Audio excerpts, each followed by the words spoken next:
만나서 반갑습니다. 은혜에 대한 부담감이 있네요. 그죠? 근데 하나님이 하시는 거니까 오늘 우리가 하나님 앞에서 이 귀가 열리시기를 주님의 이름으로 축원합니다. 오늘 말씀은 이 41절부터 저희가 읽었지만 사실은 16절 1절에서부터 시작하는 거예요. 1절에 보시면 레위의 증손 고핫의 손자 이스하엘의 아들 고라와 루벤 자손 엘리압의 아들 나단과 아비람과 베렛의 아들 온이 당을 짓고 이렇게 시작합니다. 지금 이스라엘 백성들이 애굽에서 나와가지고 이제 그 사람들이 60만 명이 나왔잖아요. 근데 자기네들끼리 오늘 말씀해 보니까 당을 졌다 이렇게 얘기합니다. 당이라고 하는 것은 서로 편 만들기를 하는 거예요. 그러니까 공동체 안에서 편을 만들었어요. 그리고 그거를 지금 고라와 다단과 아비람과 온이 이렇게 얘기했습니다. 아주 콕 집어서 이름을 기록하고 있죠. 이들의 주장이 뭐냐? 이들의 주장이 2절, 3절인데 그 3절에 있는 말씀이 이렇게 됩니다. 그들이 모여서 모세와 아론을 거슬러 그들에게 이르되 너희가 분수에 지나도다. 회중이 다 각각 거룩하고 여호와께서도 그들 중에 계시거늘 너희가 어찌하여 여호와의 총회 위에 스스로 높이느냐. 이게 무슨 말이냐면 모세하고 아론에게 너하고 나하고 똑같다는 거예요. 근데 왜 너희들은 제사장을 하고 있고 또 지도자가 되고 왜 그 총회 위에 있는 것처럼 행세하느냐 이렇게 얘기를 합니다.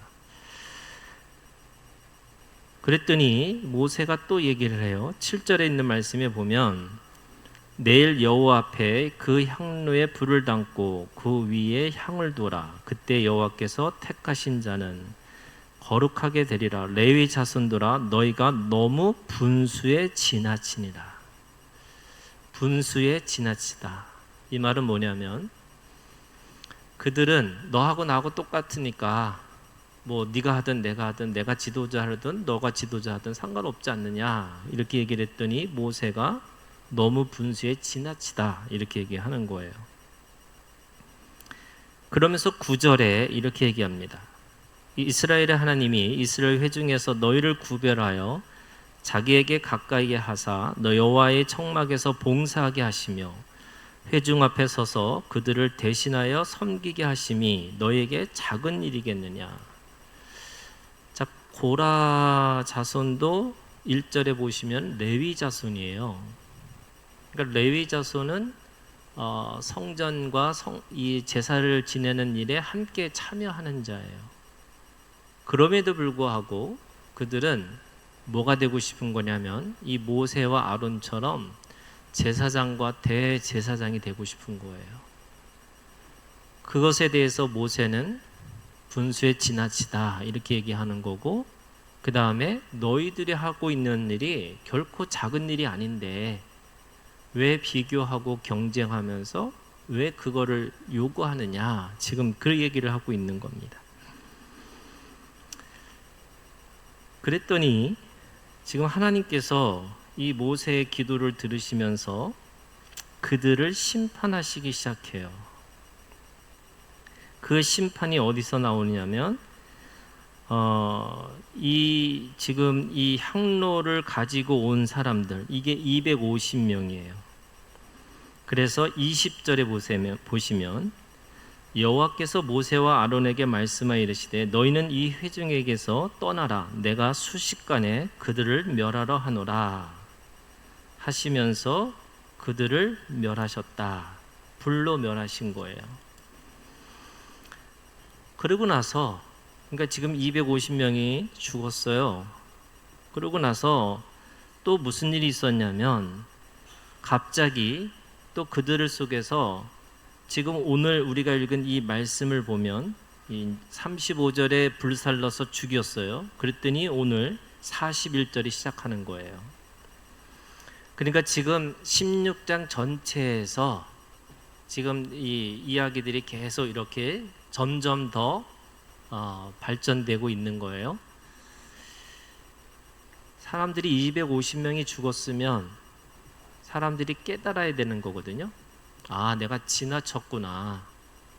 또는 내가 가지고 있는 일도 귀한 일이고 소중한 일인데 왜 모세에게 또는 아론에게 왜 그렇게 너하고 나하고 똑같지 않느냐라고 이야기했을까라고 얘기를 하니까 250명을 죽인 걸 보고 깨닫고 아, 내가 하나님 앞에 죄를 졌구나 라고 생각해야 되는데 그게 이제 41절의 시작이에요.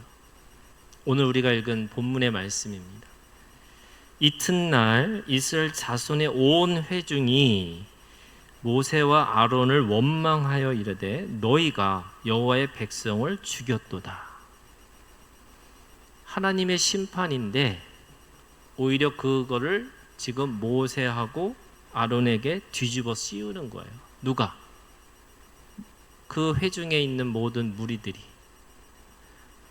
분명하게 하나님이 여러분 이 구약에 있는 말씀에 보면 각각의 직분이 다 있어요.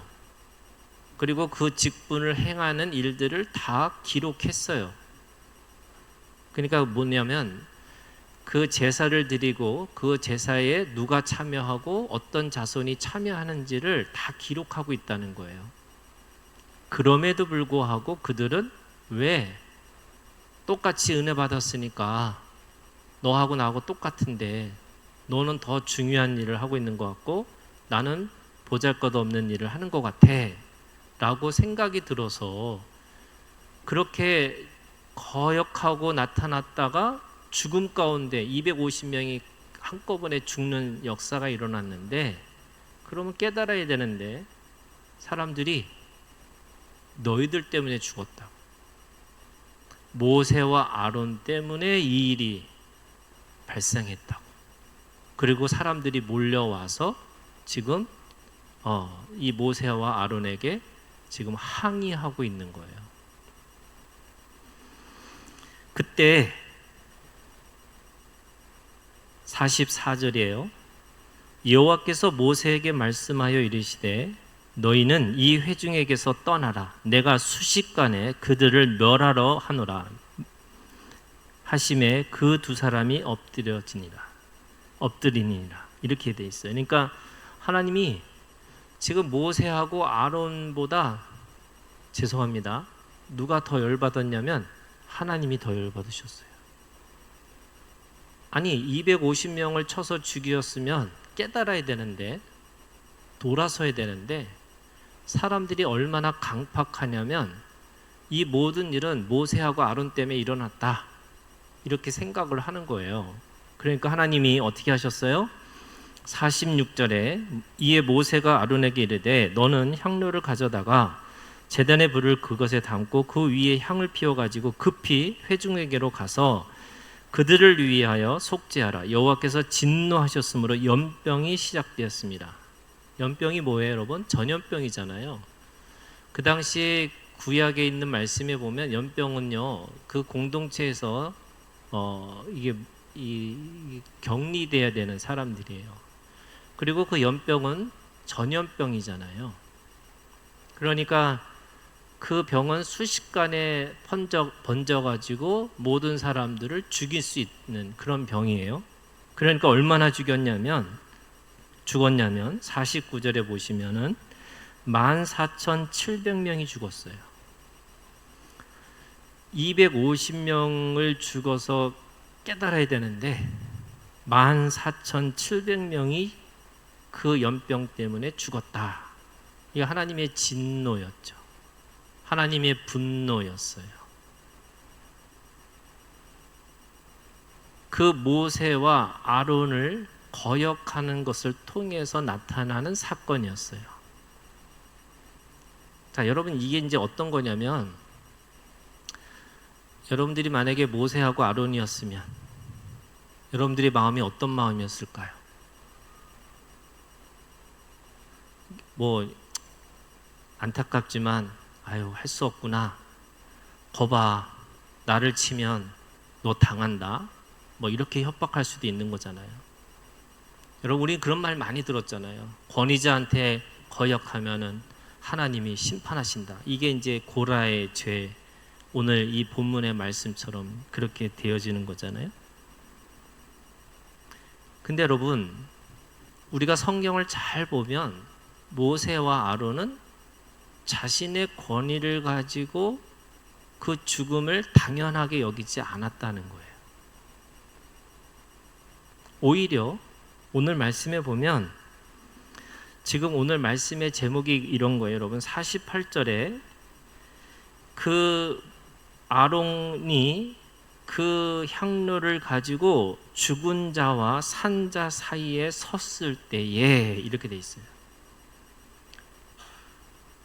저는 오늘 민수기 16장을 계속 읽으면요, 여러분 모세와 아론에 의해서 이 행위들, 그 직분에 따른 행위들이 나타나는데 어떤 일이 있는 거냐면 자신들을 거역하는 자들을 위해서 끊임없이 하나님 앞에 중보하고 있어요.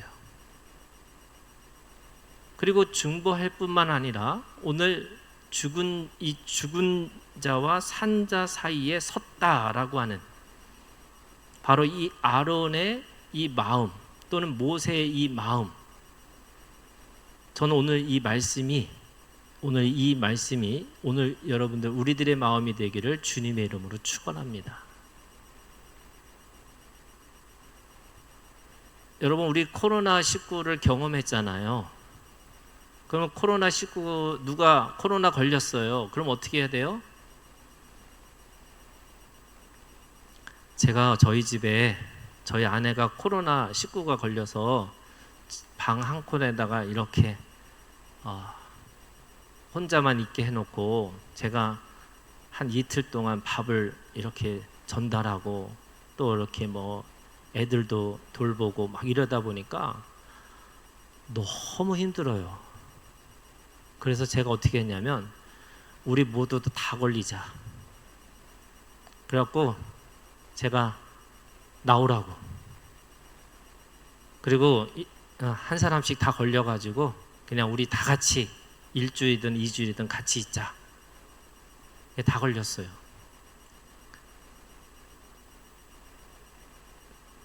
가족이니까 그렇게 했잖아요, 여러분. 근데 모르는 사람은, 교인들은요. 저 교회도 못 갔어요, 주일날.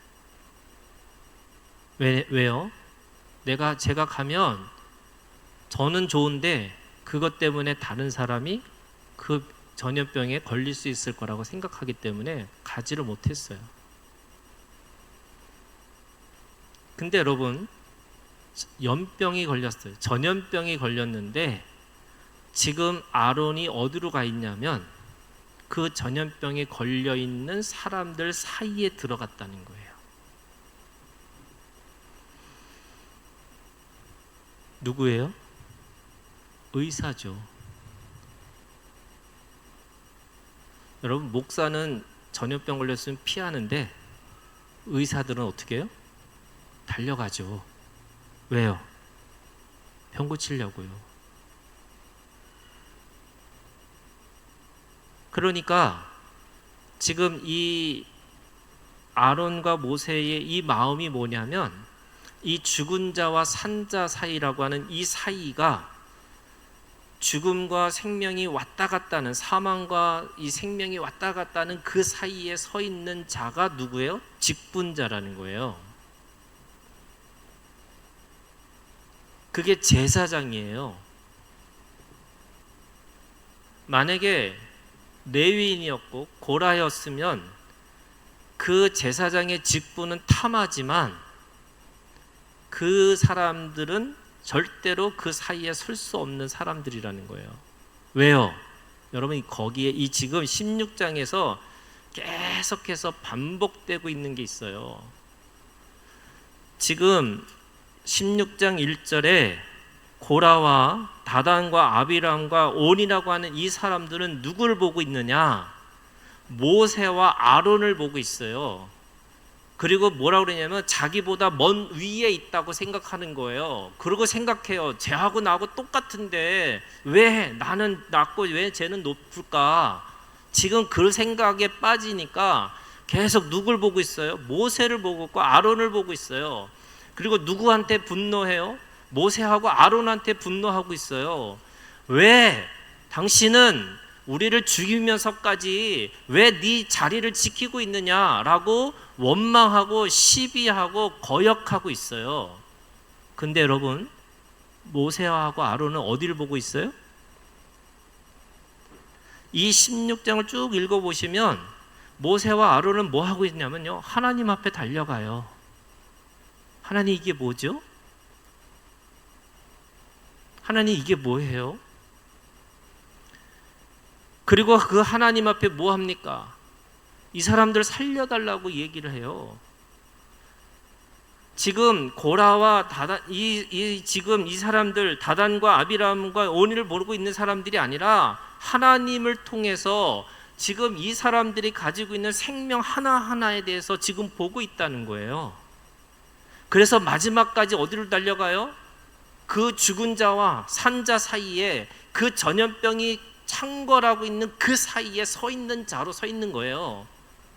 더 이상 그 죽음의 행렬이 더 이상 있지 않게 하기 위해서, 그 생명을 끝까지 하나 지키기 위해서 거기에 서 있는 자라고 얘기하는 거예요.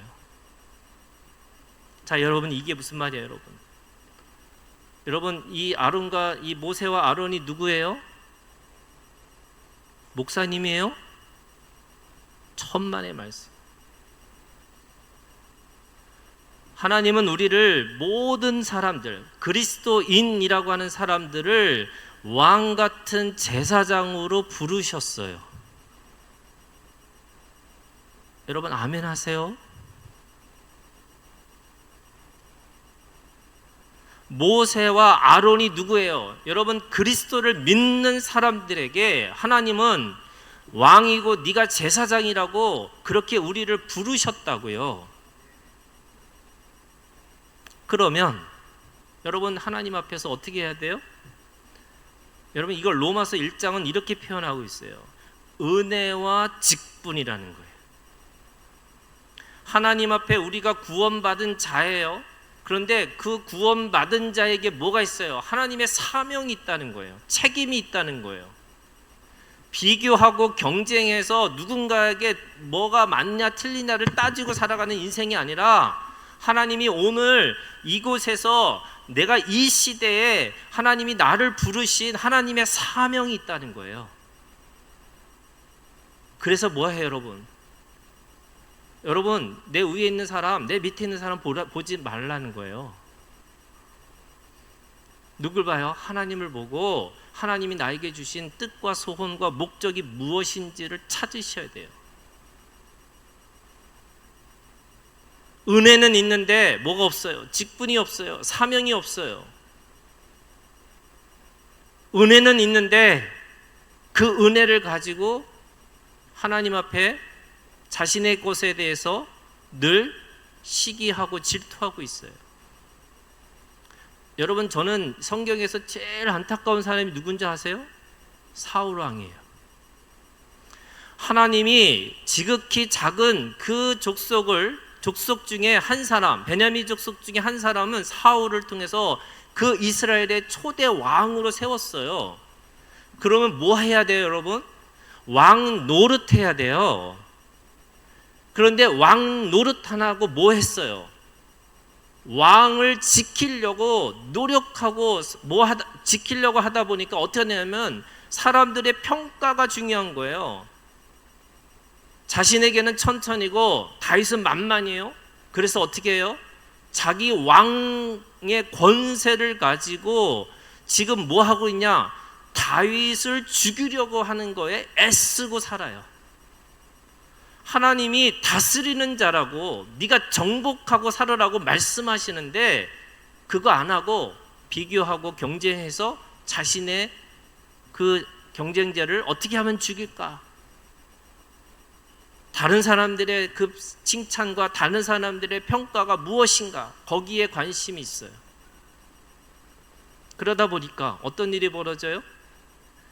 왕 노릇 못하고 계속 자기의 원수를 쫓아서 살아가요. 예수님이 우리 가운데 오셔서 원수를 사랑하라는 말이 무슨 뜻인지 아세요, 여러분? 한날의 괴로움이 있어요. 그 한날의 괴로움은 그날의 족하다는 말이 무슨 뜻인지 아세요? 여러분, 인생은 괴로워요. 인생의 모든 성경의 가장 핵심이 뭐냐면 수고와 슬픔밖에 없다는 거예요. 이게 인생이에요. 그러면 모든 그리스도인들도 그렇게 살아가는 거죠. 왜? 인생이라고 하는 몸의 삶을 살아가기 때문에 우리는 늘 수고와 슬픔밖에 없는 인생 가운데 살아요. 그런데 거기에 머물지 말고 하나님이 우리를 왕같은 제사장으로 부르셨으니까 이제는 왕같은 제사장으로 살라고 하시는 거예요. 그럼 어떻게 해야 돼요, 여러분?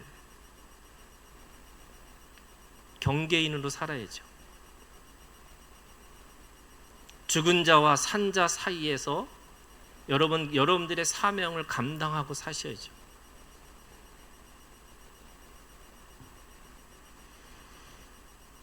저는요 35살 때까지 노래도 못하고 기도도 못하고 설교도 못하고 도대체 하나님 왜 저를 목사로 세우셨어요?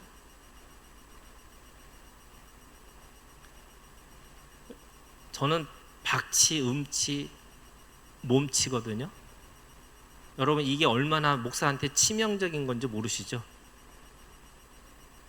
그런데 제가 35살에 돼서 하나님 앞에 물었어요. 하나님, 저한테 주신 사명이 뭐예요? 나 뭐 하고 살아야 돼요? 그랬더니 하나님이 저한테 말씀하시는 거예요. 뒤를 돌아보라고. 내 인생을 돌아보라고. 제가 돌아보니까 제가 뭐 하고 있었냐면 고등학교 2학년 때 중학교 1학년 아이들을 데리고 성경 공부를 하고 있더라고요. 아니 제가 뭐 신학교도 다니는 사람도 아닌데 아니 내가 뭘 안다고 고등학교 2학년 때 중학교 1학년 애들을 데리고 성경 공부를 해요.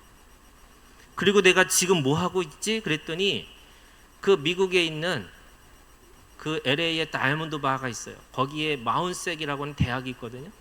그 대학에서 1.5세, 2세 유학생 아이들을 성경 공부를 가르치고 있더라고요. 그러면서 생각했어요. 하나님이 이걸 너한테 주신 거라. 아, 하나님이 나한테 이랬던 저랬던 말씀 공부시키는 은사를 나한테 주셨구나. 그 직분을 나한테 주신 거구나 라고 생각하는 순간에 여러분 그 사명이 보이는 순간에 모든 우선순위가 모든 삶의 목적이 다 이해가 되고 다 새롭게 우선순위가 생겼어요. 그래서 제가 이랬어요. 여러분 혹시 여러분들 가운데 사명이 뭔지 모르는 사람, 여러분 세 가지를 물으셔야 돼요. 첫 번째는요, 나한테 다른 사람은 죽을 맛인데 나는 그게 너무 즐거워. 여러분 기쁨이 있는 게 여러분들 우리에게 주신 사명이에요. 저희 교회 원로 장로님은요 새벽 3시 반부터 6시 반까지 기도하세요. 3시간 동안. 그분은 너무 기쁘대요. 그 기쁨이 뭐예요, 여러분? 하나님이 주신 직분이에요. 사명이에요.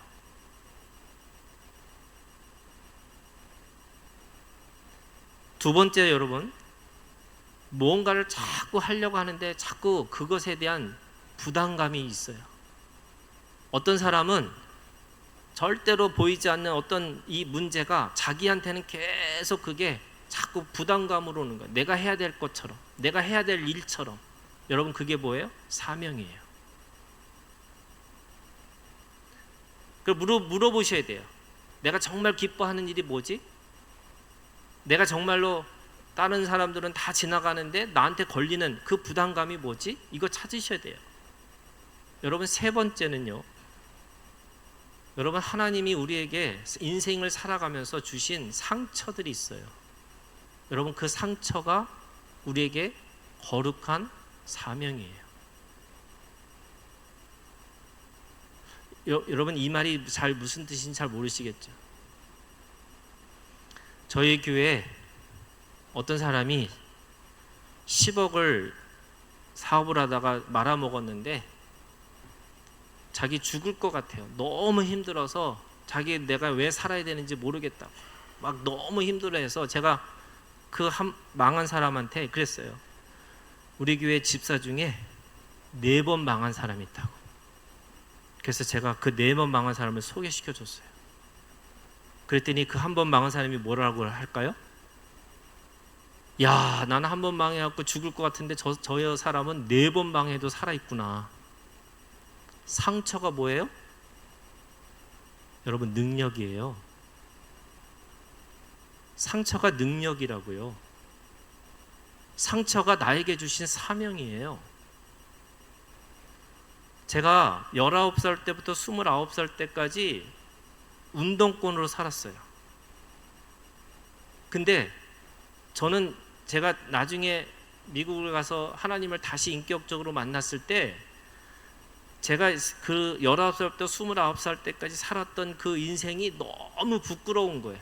복음을 모르고 살았던 내 인생이 너무 부끄러웠어요. 그런데 저희 선배 목사님이 저한테 이런 얘기하는 거예요. 그 10년의 삶이 잘못된 삶이 아니라 그 삶을 통해서 그 안에 살았던 모든 그 민족을 생각하고 살았던 모든 사람들을 향한 당신이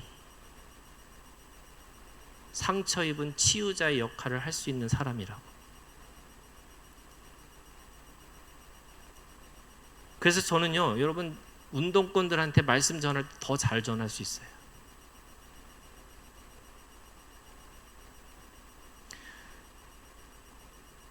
모세와 아론이 이 죽은 자와 산 자 사이에 있을 때 여러분, 이 사이에 있는 이 사람들은 그 사명을 가지고 그 자리에 서 있는 거예요. 여러분, 모든 그리스도인들은 죽은 자와 산 자 사이에 있는 그 경계에 우리가 서 있는 사람들이에요. 그래서 여러분, 이 믿음이 서 있겠다고 각오하는 이 사명의 각오가 여러분, 오늘 우리들의 믿음이 되기를 주님의 이름으로 축원합니다. 자, 그러면 이 죽은 자와 산 자 사이에 여러분 3가지 강이 있어요. 첫 번째가 홍해고요, 두 번째가 요단강이고요, 세 번째가 유리바다예요. 자, 홍해는 어떤 경계에 서 있느냐? 애굽과 하나님의 나라의 경계에 서 있는 강이에요. 여러분, 히브리라는 말이 뭐냐면 강을 건넌 자예요. 하나님은 오늘 우리에게 믿음의 삶을 살아갈 때 이 베드로 전후서에서 우리한테 말씀하시는 게 뭐냐면 우리는 나그네와 같다는 거예요. 그러면 우리는 하늘을 보고 살아가는데 하늘을 통해서 이미 하늘을 본 사람이에요. 그런데 여전히 우리는 어디 있어요? 이 땅에 살고 있는 사람이에요. 그러니까 애굽과 그 애굽에서 탈출하는 이 홍해를 건너는 이 믿음이라는 게 어떤 거냐? 그 경계에 서 있는 사람은 어떤 사람이냐? 애굽도 경험하고 그 애굽을 넘어서 있는 유월이죠.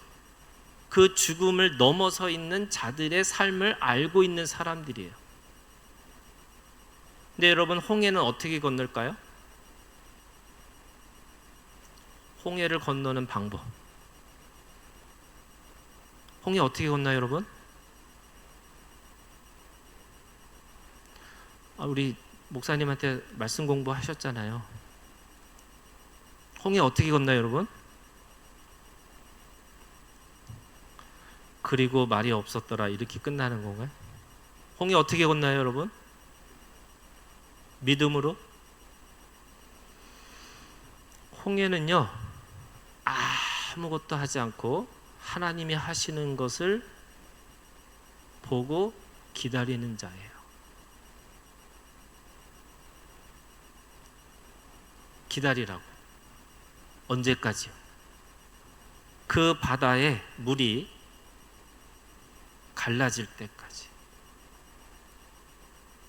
이 말이 무슨 말이냐 여러분? 오늘 우리가 홍해를 건넌 자의 이 믿음이라는 게 어떤 믿음이냐면 하나님이 하실 때까지 기다리는 믿음을 가지고 있으셔야 돼요. 죽은 자와 산 자 사이에 있는 이 사명을 가지고 있는 자들에게 가장 중요한 믿음의 그 홍해를 건너는 방식이 뭐냐면 하나님이 일하실 때까지 기다리는 걸 연습하셔야 돼요. 아가서 1장에 있는 말씀에 보면요, 최고의 말이 나와요. 최고의 말이 어떤 말이냐? 이 애굽에서 온 말이에요. 근데 그 말이 최고의 말이 되는 그 특징이 뭐냐면 그 당시에는요, 말이 막 달려왔다가 목이 말라서 물가에 딱 섰을 때 그 주인이 물을 마시지 말라라고 신호를 줄 때까지 기다리는 말이 최고의 말이라는 거예요. 여러분, 하나님 앞에서 여러분 모세가 계속 뭐 하고 있어요? 하나님이 어떻게 하실지를 기다리고 있어요. 그리고 그 하나님이 하시고자 하는 것에 대해서 어쩔 수 없이 하나님 앞에 그렇게 끌려갈 수밖에 없는데 그래도 기다려요. 여러분, 양과 염소의 차이는 뭐냐면 염소는 목자를 앞서가요. 양은요, 목자의 음성을 듣고 목자를 쫓아가는 자예요. 제가 신앙의 가장 기초는 뭐냐 여러분? 고스톱이에요. 하나님이 가라고 하면 가고 서라고 하면 서셔야 돼요. 그걸 어떻게 알아요 여러분? 들으셔야 돼요.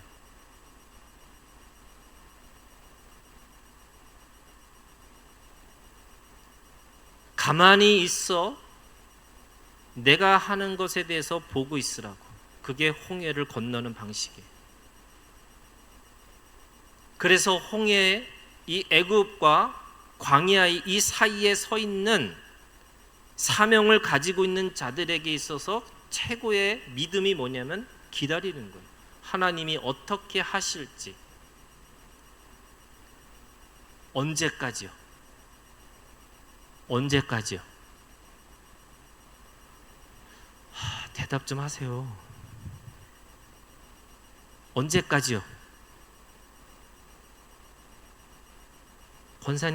권사님이시죠? 장로님이세요? 장로님, 죄송합니다. 장로님, 언제까지 기다려요? 일하실 때까지 기다리는 거죠. 하나님이 하실 때까지 기다리는 거죠. 기다리셔야 돼요.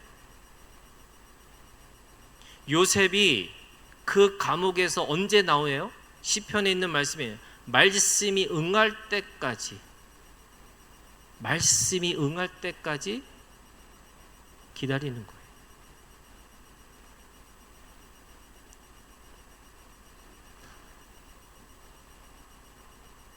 광야에서 40년을 살다가 하나님이 정하신 가나안 땅으로 들어갈 때 그 강을 건너는 거예요. 그 강 사이에가 뭐냐면 요단강이에요. 우리의 모든 믿음의 사람들은 광야에서 그 가나안 땅으로 들어가는 그 사이에 있는 사람들이에요. 자, 그러면 요단강은 어떻게 건너요, 여러분? 요단강 어떻게 건널까요?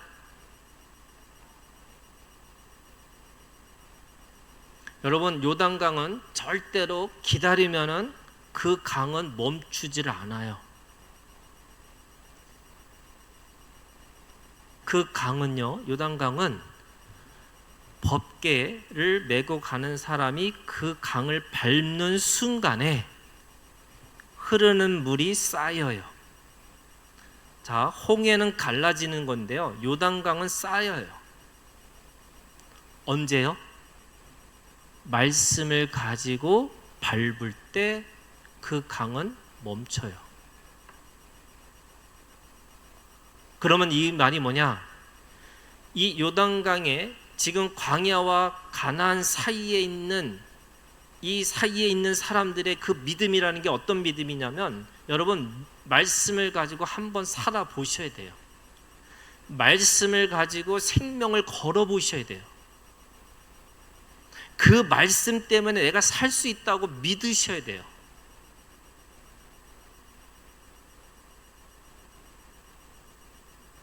저는 여러분 이게 제가 어떻게 여러분들한테 은혜를 끼칠 수 있어요? 저는 그거 생각하지 않아요. 그런데 이거는 있어요. 말씀이 여러분들에게 살아 역사하셔서 말씀이 은혜를 주시는 건데, 그 주시는 거를 덥석 잡는 거 뭐냐? 그 말씀을 가지고 아멘 하시는 거예요. 그 아멘이 뭐냐? 어떤 순간 어떤 상황이든지 그 말씀을 가지고 뚫고 지나가겠다는 거예요. 여러분 마리아의 신앙이 뭐예요? 말씀대로 될 것을 믿습니다. 아멘이에요. 여러분 처녀가 아이를 가져요. 지금도 문제죠. 그 당시에는요. 더 큰 문제죠. 사람들이 얼마나 도덕적으로 윤리적으로 비난할 수 있어요? 사람들이 얼마나 자신에 대해서 비아냥거리고 뒤에서 수군수군 할 수 있어요? 그런데 아이를 가진다라고 말할 때 아멘 했어요. 이게 뭐예요, 여러분? 말씀을 가지고 뚫고 지나가 보는 거예요. 이게 블랙트루예요. 말씀을 통해서 내가 가지고 있는 생각과 내가 가지고 있는 감정과 내가 가지고 있는 처지와 내가 가지고 있는 상황을 뚫고 지나서 그 모든 것을 파괴하고 파멸하고 부서뜨리고 깨지게 해서 다시 하나님의 그 말씀을 통해서 살아나는 걸 한번 여러분 경험해 보셔야 돼요. 그게 뭐예요? 요단강이에요. 그래서 그걸 경험해 본 사람만이 광야에서 이 가나안 사이에 있는 삶으로 살아낼 수가 있는 거죠. 이 광야에 있는 사람들을 가나안 땅으로 들어오게 할 수 있는 거죠. 여러분 그 사이에서 여러분 말씀을 몸으로 살아내기를 주님의 이름으로 축원합니다. 자, 마지막으로 여러분 유리바다를 건너셔야 돼요. 요한계시록에 있는 말씀에 유리바다가 있어요. 유리바다. 근데 이 유리바다는 어떤 바다냐? 말 그대로 바다예요. 그런데 거기에 유리처럼 너무 맑아 있는 거예요. 그런데 어떻게 했냐면 요한계시록 21장 1절에 있는 말씀에 보면 뭐라고 되냐면 새 하늘과 새 땅에 더 이상 바다가 없다는 거예요. 자, 이 바다가 없다는 게 무슨 말이냐면 여러분 하나님이 창세기 1장 2절에 그 수면 위에 운행하고 계시는 게 있어요. 그 수면 위에 운행하신다는 게 뭐냐면 하나님이 더 이상 선과 악이라는, 그래서 선악과의 열매를 막 먹고 누가 선한지 누가 악한지를 맨날 정죄하고 심판하는 게 아니라 그 선과 악을 품고서 그 품은 다음에 그 안에서 생명의 열매를 맺고 살으라는 거예요.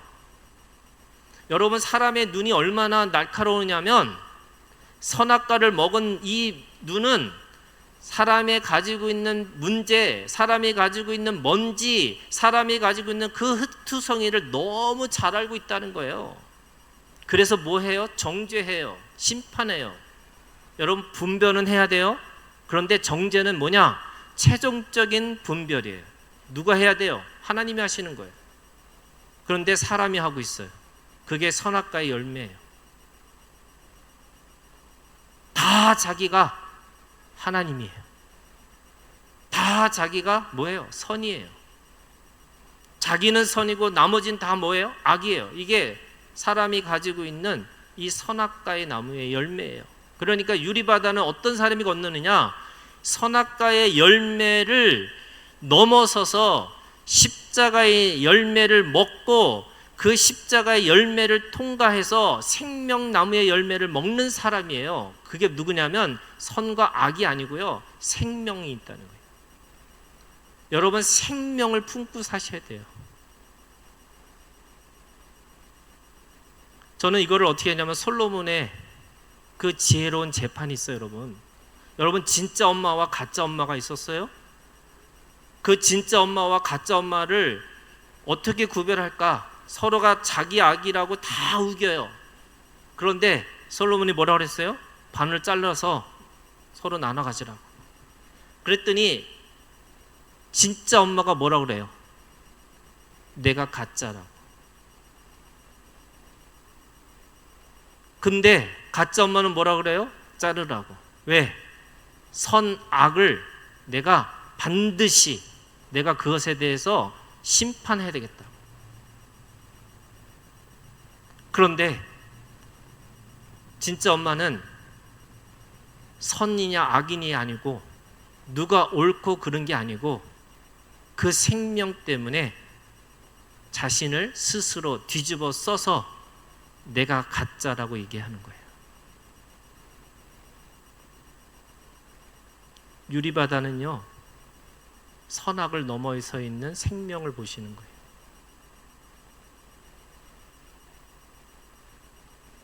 여러분, 사람이 흙으로 졌어요. 흙은 털면 뭐가 돼요?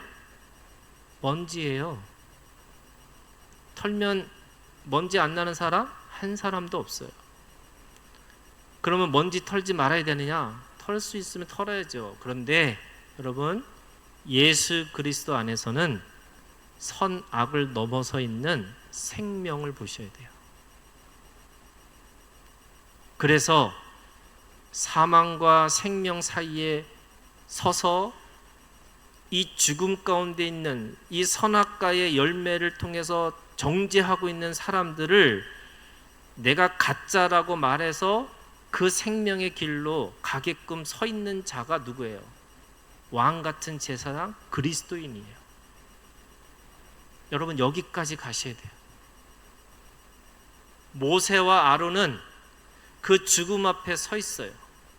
모세와 아론은 죽음을 각오하고 자신이 그것을 뒤집어 쓰고 그곳에 서 있어요. 모든 그리스도인들은 왕 같은 제사장으로 우리를 부르셨어요. 여러분 이 왕 같은 제사장, 이 죽음자와 산자 사이에 그 버티고 견뎌서 여러분 홍해를 건너고 요단강을 건너고 유리바다를 건너가서 새 하늘과 새 땅을 경험하는 오늘 우리들의 믿음이 되기를 주님의 이름으로 축원합니다. 기도하겠습니다.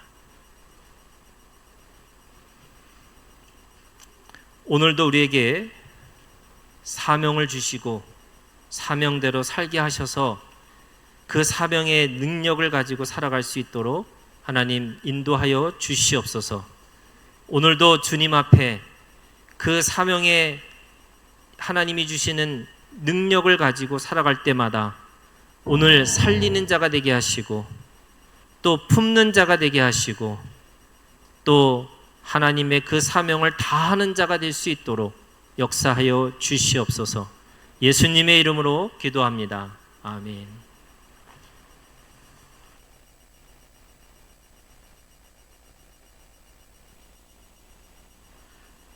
귀한 말씀 주심을 감사합니다. 우리 박수로 우리 화답할까요? 감사하는 마음은 그런 것 같아요. 우리는 홍해는 다 건너가셨기 때문에 이 자리에 나오신 줄로 믿습니다. 아멘. 세상은 다 건너셨죠. 주님의 자녀 다 되셨잖아요. 많은 분들이 요단강 말씀으로 이 강을 정말 하나님이 주신 우리의 지경을 밟아서 우리의 지금 많은 난관과 어려움을 돌파하는 일에 우리가 지금 많이 기도하고 집중하고 있는 시기라고 생각하는데요. 여기서 이제 오늘 하나 더 나아가서 유리바다까지 오늘 이야기를 해주시는데 저는 정영호 목사님 한 개인의 이야기가 아니라 오늘 저 목사님을 통해서 저에게 우리 교회에게 주시려고 하는 하나님의 음성이 뭘까를 늘 생각하면서 저도 어떤 말씀인지 내용도 물어보지도 않았거든요. 딱 들으면서 우리 교회가 생명을 살리는 그런 사명을 하나님이 기대하고 계시는구나. 생각을 하면서요, 이 유리바다라고 하는 이 말씀에 그러면 하나님 누가 응답할까요? 하니까 하나님 저 안에 딱 한 가지 질문 주시더라고요. 하늘의 생명을 품고 있는 자는 그 말씀이 도전이 되고 부담이 되고 또 그 말씀대로 말씀을 한번 소원으로 품게 될 것이다. 누가 시켜서 되는 게 아니고요, 정말 내 안에 하나님의 생명이 있나, 하나님이 주신 생명이 있나, 그런 생각이 들었습니다. 자, 우리 이런 마음을 가지고 하나님 앞에 우리 찬양하면서 우리가 좀 올려드리길 원하고요, 찬양하고 기도하고 우리 정용호 목사님 축도하고 마치겠습니다. 우리 충만다 함께 찬양합니다.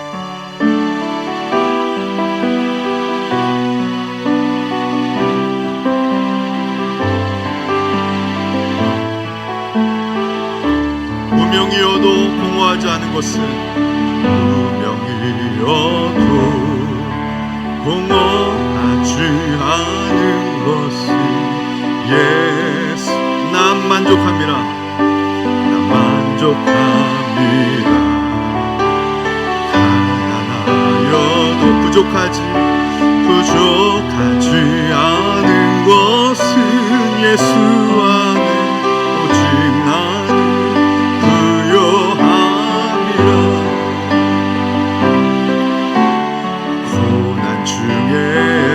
견뎌낼 수 있는 주의 계획, 주의 믿기 때문이라. 우리 믿음으로 고백해 볼까요? 실패하여 일어설 수 있는 것, 일어설 수 있는 무엇 때문에요? 예수 안에 오직 나는 승리한다는 그 믿음 때문인 줄로 믿습니다. 난 예수로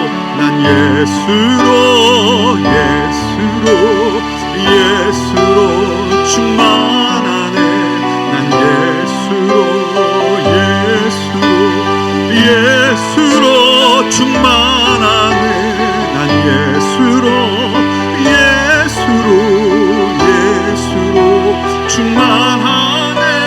영원한 왕 내 안에 살아 계시네. 내 몸이 약해도 낙심하지 않는 것은 고백합시다. 예수 안에 난 완전합니다. 나 완전합니다. 화려한 세상 부럽지 않은 것, 난 예수로 충만합니다. 믿음으로 선포합니다. 난 예수로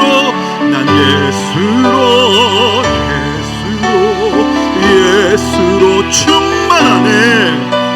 세상 모든 것들도 부럽지 않네. 난 예수로 충만하네. 영원한 왕 내 안에 살아. 다시 한번 믿음으로 선포합시다. 난 예수로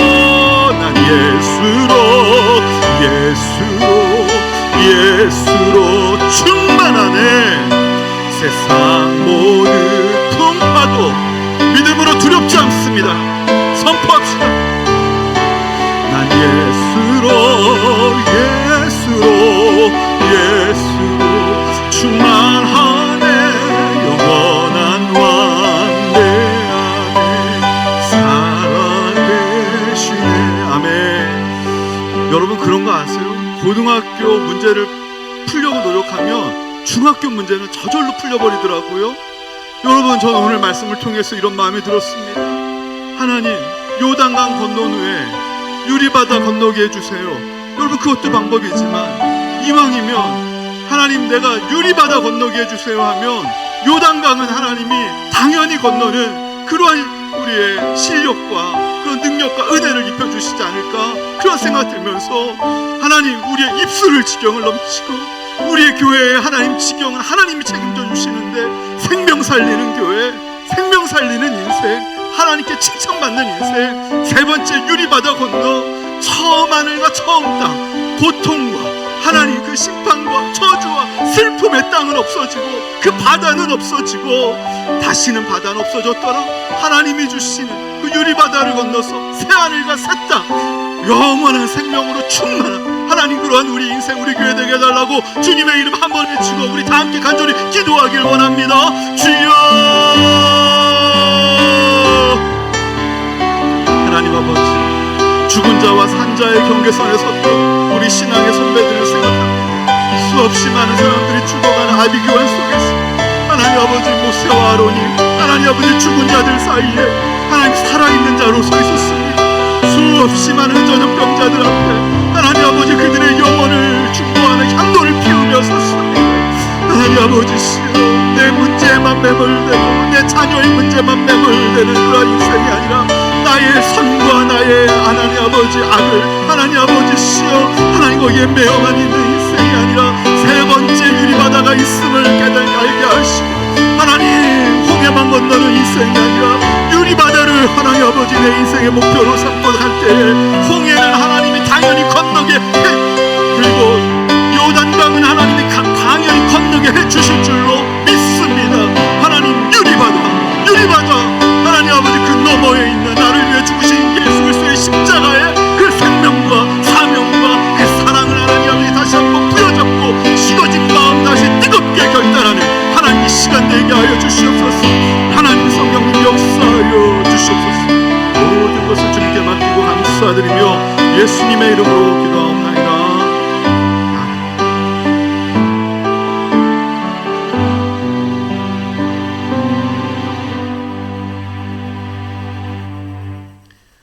오늘도 우리 가운데 함께하여 주셔서 그 말씀의 세계, 하늘의 세계와 땅의 세계를 이어갈 수 있는 그 하나님의 사명, 왕같은 제사장의 사명을 감당할 수 있도록 하나님 역사하여 주시옵소서.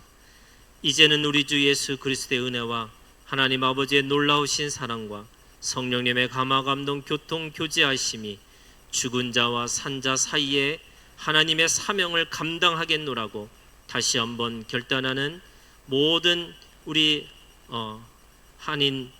말레이시아 한인교회의 모든 성도들 머리 위에 이제부터 영원까지 함께 있을지어다. 아멘.